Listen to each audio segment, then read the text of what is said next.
తెలంగాణ మహిళలకు మహాలక్ష్మి పథకాన్ని అమలు చేశామని మంత్రి పొన్నం ప్రభాకర్ అన్నారు. దీంతో మహిళల నుంచి మహాలక్ష్మి పథకానికి మంచి స్పందన వస్తోందని ఆయన వెల్లడించారు. మహాలక్ష్మి పథకం అమలుకు ఎన్ని ఇబ్బందులు వచ్చినా అధిగమిస్తూ ముందుకు సాగుతున్నామని రవాణా శాఖ మంత్రి పేర్కొన్నారు. తెలంగాణ రాష్ట్ర ప్రభుత్వం ఎన్నికలకు ముందు చెప్పినట్టుగా ప్రభుత్వం ఏర్పడగానే మహాలక్ష్మి పథకం కింద మహిళలందరికీ కూడా అవ్వగారింటికి వెళ్ళాలన్నా, అత్తగారింటికి పోవాలన్నా, పాఠశాలకు పోవాలన్నా, దవాఖానకు పోవాలన్నా, గుడికి పోవాలన్నా, ఎక్కడికి వెళ్ళాలన్నా ఆర్టీసీ బస్సు చేయెత్తుతేనే వారి గౌరవాన్ని పెంపొందించే విధంగా ఆర్టీసీ బస్సులు మహిళలకు సేవ చేసినాయి.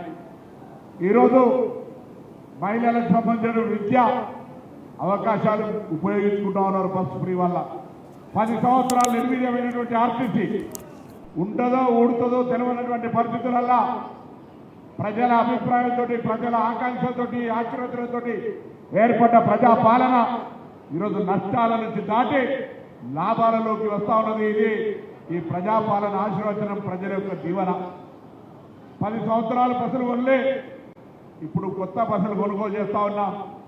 10 సంవత్సరాలు రిక్రూట్మెంట్ జరగలే, ఇప్పుడు రిక్రూట్మెంట్ జరుగుతూ ఉంది. కార్మిక నియామకాలు జరుగుతూ ఉన్నాయి.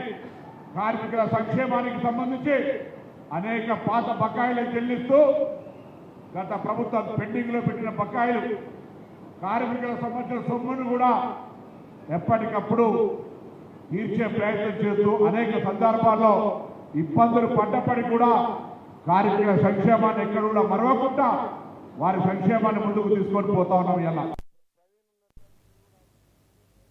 మహిళా సంఘాల